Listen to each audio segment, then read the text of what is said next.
কুমিল্লার বুড়িচং উপজেলার সীমান্ত ঘেঁষা রাজাপুর ইউনিয়নের মা ও শিশু স্বাস্থ্যসেবা কেন্দ্র। আশপাশে আর কোনো ক্লিনিক না থাকায় এখানে রোগীর চাপও বেশি। তাই এলাকার মানুষের চিকিৎসার একমাত্র ভরসা স্থল এটি। নবজাতকের ডেলিভারিও হয় এই হাসপাতালে।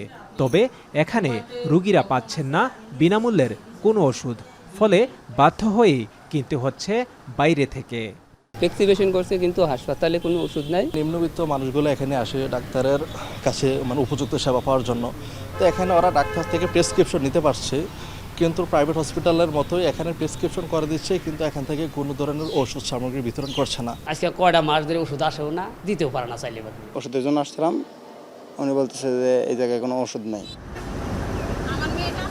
একই চিত্র জেলার প্রায় সবকটি ইউনিয়ন স্বাস্থ্যসেবা কেন্দ্রে। কোনোটিতে 6 মাস, কোনোটিতে আবার 9 মাস ধরে নেই সরকারি ওষুধের সরবরাহ। প্রান্তিক মানুষের জন্য যা তৈরি করছে বাড়তি ভোগান্তি। হাসপাতাল কর্মীরা বলছেন, ওষুধ আসে না, তাই দেয়াও সম্ভব হয় না। বিগত 5 মাস ধরে ওষুধ নাই, 5 থেকে 6 মাস। না গভর্নমেন্ট সাপ্লাই নাই, গভর্নমেন্টের বাজেটও নাই। অনেক দিন ধরে আমাদের ওষুধ সাপ্লাই নাই, যা থাকে মাঝে মাঝে আসে, যা আছে আমরা চেষ্টা করি সবসময় দেওয়ার জন্য।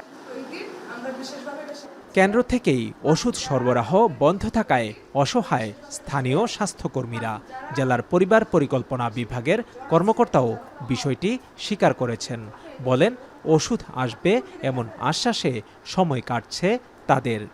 পরবর্তী ওপি বা পরবর্তী যে ব্যবস্থাটা আসবে, সেই ব্যবস্থাটি আসার মাঝখানে কিছুটা আমাদের সরবরাহ ব্যবস্থায় বিঘ্ন ঘটেছে, কিন্তু সেবা কার্যক্রমের মাধ্যমে বিঘ্ন হয়নি। আমরা সেবা কার্যক্রম স্বাভাবিক রেখেছি।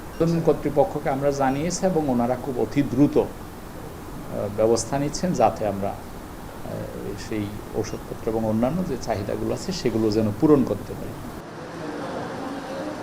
কুমিল্লায় স্বাস্থ্য ও পরিবার কল্যাণ কেন্দ্র 127টি এবং মা ও শিশু স্বাস্থ্যসেবা কেন্দ্র রয়েছে 5টি। ওষুধ না থাকায় বেশি ভোগান্তিতে দরিদ্র ও প্রান্তিক জনগোষ্ঠী। খালেদ সাইফুল্লাহ, এখন কুমিল্লা।